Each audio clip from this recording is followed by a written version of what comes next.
Welcome to Light Over Heat with Professor David Yamani. This week's video is a bit longer than normal. It is a recording of a webinar I did with the University of Connecticut's ARMS Center.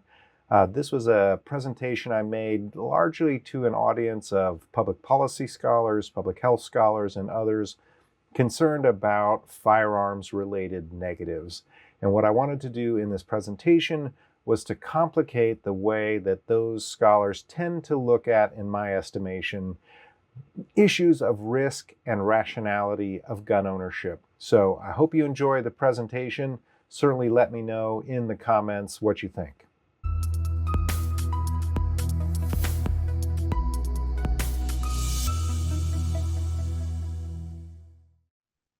Okay, so again, complicating risk and rationality in the standard model. I'd say that this is a piece that I've been working on for some time, but it's definitely a work in progress and not really something that's in the wheelhouse of my work. But briefly want, for those who are not familiar with me, just to overview my approach to guns. I want to articulate what I think the standard model is and then complicate risk and rationality, and hopefully leave a good bit of time for question and answer and conversation, because I really am interested to see what the oversights are, the gaps in my thinking, maybe even places where I'm just plain wrong. And so, you know, if people just tell you what you've done right, and then you don't learn anything. So I'm looking forward to hearing people tell me what I'm getting wrong.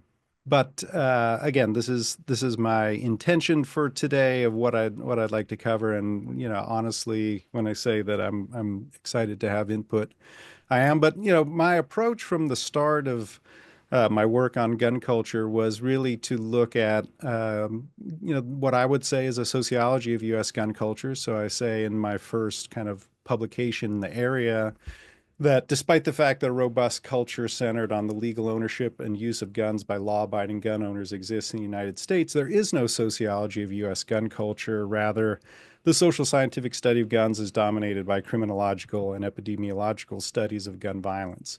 And so, you know, this was basically my getting into a new field and doing what we all do when we get into a new field, is start reviewing the literature and really finding, you know, very little that was done on, you know, what I thought to be my primary interest, which didn't have to do with crime and death, but that's where the center of gravity of the scholarship was. So I started to, you know, kind of articulate what I thought a sociology of U.S. gun culture would look like, and I really centered on the idea of gun culture 2.0, which I guess I'm probably known for within the field of gun studies, really the shift in the center of gravity of American gun culture over time, from, you know, earlier pursuits of hunting, recreational shooting, and collecting, more towards self-defense as being the center of gravity of gun culture today. And I'll actually try to complicate that a little bit, hopefully if I get to it at the end, having wasted some time already. But the most recent piece I have on that outside of my book, which takes a more kind of personal view, is this piece, Gun Culture 2.0, The Evolution and Contours of Defensive Gun Ownership in America, which actually came out of a wonderful conference that was put together at the University of Connecticut by some colleagues here today, that was lubricated by, you know, some great friendship and conversation and maybe a little alcohol. But you know, this was, I think, an important point. And if anybody wants to kind of know my most updated views from an academic perspective of Gun Culture 2.0, that's the piece. It's available in the Annals of the American Academy of Political and Social Science. Open access also, thanks to our friends at the UConn ARMS Center and others. So, you know, more fundamentally, I think the approach that I try to outline in the book is that guns are normal and normal people use guns. This is the fundamental sort of assumption that I came to in the course of my work, and that I've tried to really build upon since, which means, you know, two senses. First, guns and gun ownership are common, widespread, and typical. And second, guns and gun ownership are not inherently associated with deviance or abnormalities. So this is the ground from which I work. Now, so what does this have to do with the standard model of explaining the irrationality of defensive gun ownership? In trying to keep up with all of the scholarship that's being done on guns, I really came to see that there was a standard or a most common or a modal way of explaining defensive gun ownership, and that it did highlight the fact that defensive gun ownership is irrational. Now, granted, here I am poaching in many areas of which I'm not an expert.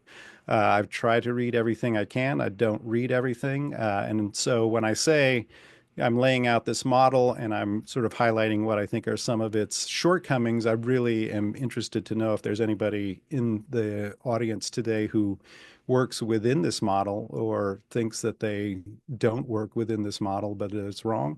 Really looking forward to those comments. So let me just quickly run through the model itself. I'm not going to present the whole model. There's actually some pieces that I'm leaving off at the end because I think those are good for a conversation for another day. And again, I developed this because in reading a lot of articles on sort of negative outcomes with firearms, I felt like I was reading the same paper over and over in certain ways. The setup of the papers and what the point of the papers were seemed to be have a lot in common, which is great. This is what we might scientifically call a paradigm, right? A standard model is a sort of paradigm that makes academic work a lot easier because we just fit our work into an existing paradigm. But if parts of the paradigm are wrong, then I think that those, or maybe limited, we need to shore those up. So the standard model, does begin with the recognition of gun culture 2.0. So I have no quarrel there. Here I'm using Nick Buttrick's piece, Protective Gun Ownership as a Coping Mechanism, which I think really is a kind of pure embodiment of the standard model. But, here he begins the piece by recognizing two distinctive gun cultures, one for hunting and one for personal protection. Now, that's a truncation of something that I've spent a lot of time arguing about or articulating, but, that's a fair summary that, today gun culture centers on self-defense and personal protection. Second, the standard model discounts the need for or utility of guns for defense. So this is kind of what this looks like. And again, Nick Buttrick in the second paragraph of his piece, gun owners rarely use their guns to prevent victimization. Okay, so discounting the need there. Here's Wolfgang Strobe's piece, actual defensive gun use is rare. Right. So you see this repeated quite frequently throughout the literature, the need for defensive guns. Most times, I would say almost exclusively, though I wouldn't stake my life on that, there's the references to the epidemiology of self-defense gun use based on the National Crime Victimization Surveys. So you could see in those pieces and others, this is typically what is cited when the claim that self-defense gun use is rare. Also, discounting the utility of defensive guns. So here, Strobe, there are strong arguments to be made that for most people, guns are neither needed for self-defense nor very useful when the need arises, right? So again, discounting the need for and the utility of defensive gun use. And here, the data provide little evidence that using a gun in self-defense reduces injury, right? So again, I think fairly uncontroversial in my view, although maybe folks have a different view, but I see routinely discounting the need for and utility of guns for self-defense. And in fact, the standard model holds the opposite is true, that guns actually add risk, right? Rather than making you safer, guns actually make your lives more dangerous. They add risk. Here again, Nick Buttrick, in contrast, bringing a gun into one's home clearly makes it more dangerous. Lots of citations possible here, but oftentimes going back to the OG, Arthur Kellerman's pieces in 1992-93, suggesting that this view has been long baked into this kind of approach. And again, for those of you who aren't familiar with Kellerman's pieces in 92-93, these are where our statistics that a gun in the home makes you 2.7 times more likely to be a victim of homicide or 4.8 times more likely to be a victim of suicide. So if guns are not needed for or useful for self-defense, but that guns add risk, defensive gun ownership is irrational. The cost benefit analysis is in the negative for the defensive gun owner. And this actually is an even older idea than Kellerman's work. The irrationality of defensive gun ownership can be found as far back and perhaps even further back, but this is as far back as I've found it, as Newton and Zimring's Firearms and Violence in American Life from 1969. And you can see he kind of sets up the same idea about people owning guns for self-defense. And he says possession of a gun undoubtedly provides a measure of comfort to a great many Americans, but the data suggests that this comfort is largely an illusion, bought at the high price of increased accidents, homicide, and more widespread illegal use of guns, right? So the costs are greater than the benefits, in a sense that it's not as just an illusion, or I would say in irrationality, right? And here, David Studdart's work on handgun ownership and suicide suggests the persistence of the idea. So he says this information is important for current and prospective gun owners seeking to weigh the risk and perceived benefits of ownership. There he doesn't say outright that the risks outweigh the benefits, but saying the risks and perceived benefits really, to me, says it all, because the benefits are only perceived, the risks are real. And so it's actually said a little bit more clearly in his other piece on homicide, right? If firearms ownership enhanced personal safety in other ways, as many gun owners reportedly believe, tolerating some elevated risk for suicide might be considered a worthwhile trade-off. This study adds to mounting evidence that no such trade-off exists, right? The risks of defensive gun ownership are greater than the benefits, right? So again, no quarrel with the first one, and then discounting the need for utility of guns for defense. That holds the opposite as true, and therefore defensive gun ownership is irrational. In points 5 and 6 of the standard model, I kind of outline how, if guns are irrational, why do people own them? But I think for our purposes here, I'd like to stop there and then talk a little bit about how I see things a little differently, or maybe more complexly, or just sort of complicating a couple of the ideas in this standard model. Oh, I forgot to mention, we see the standard model sort of routinely gets drawn up into public conversation about guns. So in this recent piece from CNN Health, David Studdart, really articulates basically the standard model almost in its pure form in the comments that this author from CNN Health quoted him using, including using the National Crime Victimization Survey to say that guns are rarely used in self-defense. Okay, so let me complicate the story, and again, hopefully leave plenty of time at the end to hear people's responses, because I'm interested in complications of my complicating the story. So, for me, the risk of gun ownership and the rationality of gun ownership is really not either or, but it's really much more of depends. And so I actually spend 2 chapters in my book about American gun culture talking about risk, especially from the gun owner's perspective, in chapter 6 on Pascal's wager in firearms. And then in chapter 7, the longest chapter of the book actually deals with guns as risk factors for negative outcomes. So, I'm no risk denier here. So are guns risk factors for negative outcomes? Absolutely, yes. Right? Guns are potentially lethal tools. And as some people in the gun culture like to say, that's a feature of guns. That's not a bug, right? That's not something that you try to work out of guns. That if guns were not lethal or didn't have a lethal potential, they wouldn't be useful for us in all sorts of different ways, right? In terms of self-defense, or in terms of hunting, or in terms of even sport shooting, we might say. So absolutely, guns are risk factors. So this is much more about thinking about in what ways are guns risk factors rather than saying guns are or are not risk factors. So the presence of a gun is a precondition for a firearm homicide, suicide, or accident, which, is true as far as it goes. But I think in a sense, it doesn't really go that far because if we look at drowning rates, for example, we know that the relative risk of drowning in Hawaii is 4.5 times as high as it is in Pennsylvania, right? So the presence of water is a precondition for drowning in the same way that the presence of a gun is a precondition for a homicide, suicide, or firearms accident.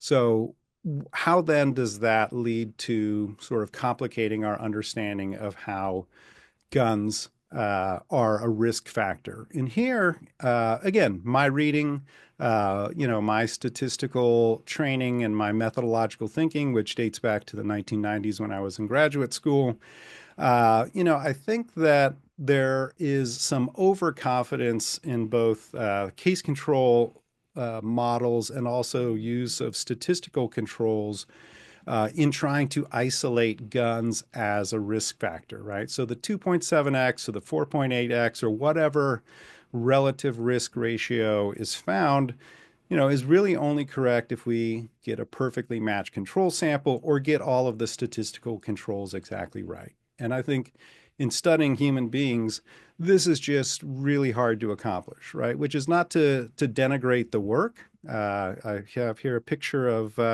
Arthur Kellerman in Seattle at the National Research Conference for the Prevention of Firearms-Related Harms, speaking to a former student of mine at Wake Forest who's now completing her PhD in the field of gun studies. And so, again, I want to be critical here without being dismissive because I know that there are a lot of people who sort of dismiss work in this field entirely. My issue is much more, again, trying to complicate, trying to add maybe some humility in terms of the conclusions that we want to draw. And the fact that Arthur Kellerman is still out there trying to understand these phenomena, I think is amazing. I hope to be retired at that age, but who knows? Maybe I'll be compelled to press on, right? So this method of trying to identify the effect of an isolated risk factor, I think, is also problematic insofar as we're whole people that are not easily disaggregated statistically, right? And again, I have done many multivariate statistical models, written papers on this where we're trying to isolate the effect of some variable, ceteris paribus, right? All other things being equal, what is the effect of this one variable? I understand why we do this as social scientists. I understand the benefits of it, but I also, think that it needs to be understood, again, somewhat more modestly in the sense that I don't think that it's ever the effect of guns in and of themselves can be isolated in that way, right? Either in a case control design or in any other design in which we're using statistical controls, because guns increase some people's risk a lot and they increase other people's risk much less, right? And this disaggregating style of isolating risk factors or attempting to isolate risk factors, I think is, correct statistically. It's problematic when we apply this in the real world, whether we're trying to inform people about wise decisions to make in their life, whether we're trying to inform policy, if we're trying to help the media to understand the work we do, right? I believe that it's not the isolated effect of a gun, net of all other factors or ceteris paribus conditions, right? But it's always a gun and something else, right? Or multiple other things, right? So gun and an abusive relationship, gun and alcoholism, gun and street involvement, as I recently heard in a presentation on this book on Wilmington, Delaware called Murder Town, USA, where in fact those authors don't primarily look to the gun at all as a factor leading to violent outcomes in that community. They really see violence as the primary driver, and the gun happens to make things somewhat worse. Okay. Also, on the other side of the equation, right, it's not just the presence or absence of a gun, but it's the presence of a gun and other possible risk mitigation practices. So the attitudes that people bring to gun ownership, the training that they might have, their storage practices, right? So, I think that the mere presence of a gun in a household doesn't have a risk independent of those other complicating factors or mitigating factors. The other, way I like to try to think about this has to do with, relative versus absolute risk. And again, totally understand why we use relative risk when I understand the risk of drowning, right? I sort of compare different locations by using the relative risk, right? But I think it's also important to know something about the absolute risk of something happening, right? If people are going to make informed decisions, they need to know something about not just the relative risk, right, but also the absolute risk. And here, I like to look at David Studdard's piece on handgun ownership and suicide in California because I think it's a tremendous study. The fact that they were able to advance beyond case control designs to use a cohort study, which really, again, gets us even closer to that gold standard of the, double-blind clinical trial. But again, here, because exposure is self-selected in a cohort design and we can't control for all of those self-selection factors, we have to have some modesty in interpreting even the relative risk. But here I want to talk about the absolute risk. So not sure, really hope this is big enough in my double screen system I have working here. But this is, I think, the real payoff figure in the Studdard piece, right? They're looking at here it's a little sort of maybe counterintuitive. It's your likelihood of living. It's not your likelihood of dying, right? This is the likelihood of your living over the 144, 145 months or 12 years of time that they have data for, beginning at the moment handgun enters a household. So again, the cohort design here is quite brilliant. So this is the additional risk that's brought about by being a handgun owner, risk of suicide. So you can see there's quite a substantial gap there. I should have noted, but I think they say that the additional risk or the relative risk ratio is between 2 and 3x, but don't quote me on that.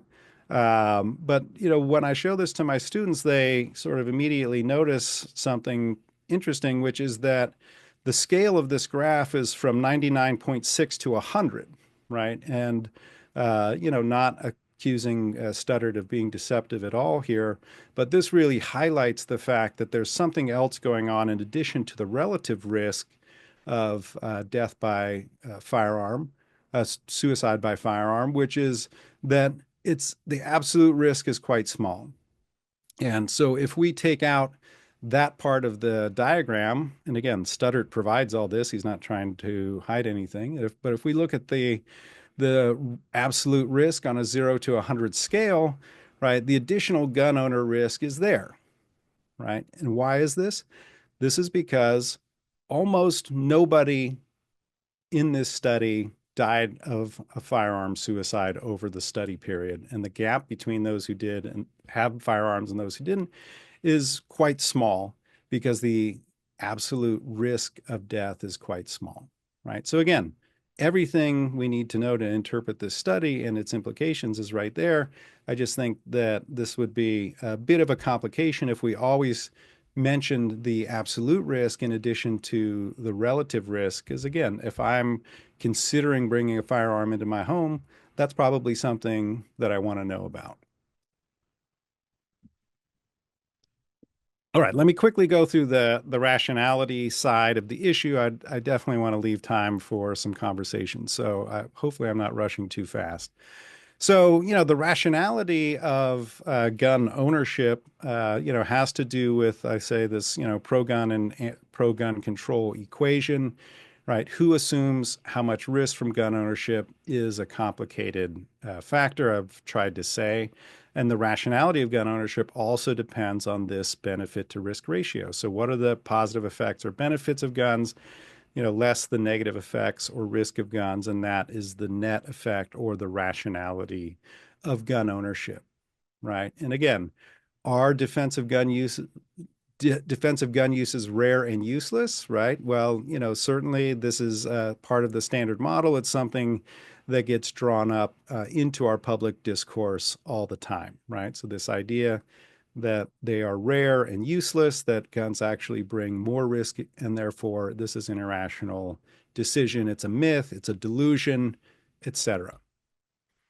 Again, uh, is it rare? So the National Crime Victimization Survey, as the RAND gun policy report states, and I think this is pretty widely accepted as a neutral arbiter of what's going on in research, right? Uh, at the same time, we would be foolish to believe that there's 2.5 million DGUs a year. At the other extreme, the NCVS estimate of 116,000 DGU incidents per year almost certainly underestimates the true number, right? So all of this talk about the delusion, the irrationality, the myth of defensive gun ownership gets based on an estimate that is the lowest estimate, right? An extreme estimate, as Rand says here. Um, and this, takes us back to the issue of defining and measuring what is a defensive gun use, right? What counts as a defensive gun use, and how we define defensive gun use, right? The scale creates the phenomenon, uh, will affect the number of defensive gun uses that get counted, and then that gets factored into the rationality equation. So, I wouldn't wade quickly into this area. It's a terrible area of scholarship. There's been mostly just acrimony about it, and so I can understand why people haven't really done much work on this. But when the Pew Research Center called me to talk about questions that they should ask on their gun owner survey, I said it would be good to ask a defensive gun use question. And I think that the question should really ask whether the person fired the gun or not, right? And that not every defensive gun use involves the defender discharging their firearm. So this is the question they came up with, not including military combat or part of your job. I think a useful qualifier. Have you ever used a gun to defend yourself, your family? They also asked her your possessions, which I didn't like because, I think ethically, I don't know that we should be defending our possessions with firearms, but they asked. And they said either by firing it or by threatening to fire it, right? Which I thought was cool. And they found that of all adults in their survey, 7% or 17.5 million people answered that question. Yes. So 17% of gun owners, also 9% of people who were not currently gun owners, but had owned guns in the past, and even 1% of non-owners who have never owned a gun. So, this would be interesting cases. But, I'd say not a small number of people have used guns in self-defense. And so as we're thinking about the rationality of that, then kind of makes sense. And then the question of the uselessness. This is a very complicated study, one I've assigned many times in class. I've tried to read it many times and understand some of the subtlety here. But some of my top line takeaways in terms of whether using a gun in self-defense is useless. So we know that 83% of everybody reporting to the NCVS said that they weren't injured in the incident, right? If you took a defensive action, that dropped to 75%. So if you didn't do anything, that's 89%. If you attacked or threatened to defend yourself with a gun, you were at 89% not injured, right? So in my view, this is a higher percentage than all of the respondents, right? So 7% or slightly under 7% more people who attacked or threatened with a gun were uninjured compared to the entire sample, right? And it's better than taking some action other than using a gun, right? And we also might think that people who used a gun in self-defense might have been in a more extreme situation where they were more likely to be injured rather than less. So, just sort of on the face of it, to me, this suggests the conclusion that defensive gun use is not useful in preventing injury just doesn't seem to be correct to me. So again, my reading, not so rare, not so useless, not so irrational. And then, rationality also, I think, depends on other non-defensive benefits of gun ownership. And here, I'll probably try to wrap up. I think that the standard model really does specifically address people who own guns for self-defense. And I feel like I'm sort of partially responsible for the simplification of gun ownership by saying that, gun culture 2.0 is the center of gravity of gun ownership today. But that's also a limiting perspective insofar as most people own guns for multiple reasons, right? Very few people own guns solely for self-defense. So if we want to talk about the rationality of gun ownership more broadly and not just defensive gun ownership, right, we really need to take into consideration some of these other reasons for gun ownership, right? And again, reifying gun culture 2.0, which I'm guilty of doing myself, right? We can get a study that says that 78.8% of gun owners are defensive gun owners, right? That's true.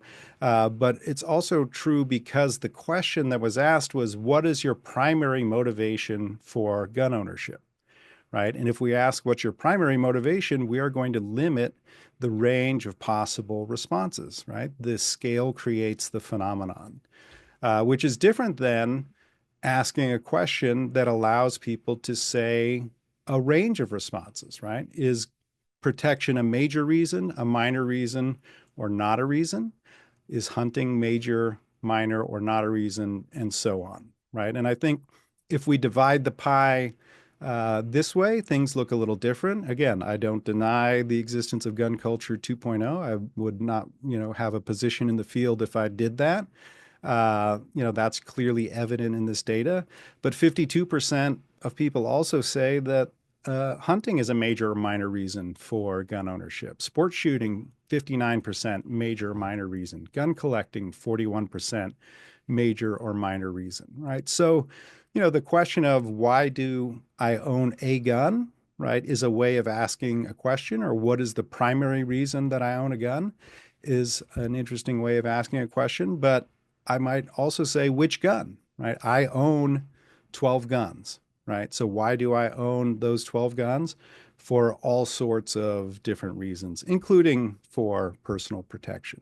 So again, I think that problematizes or maybe complicates a little bit the question of rationality.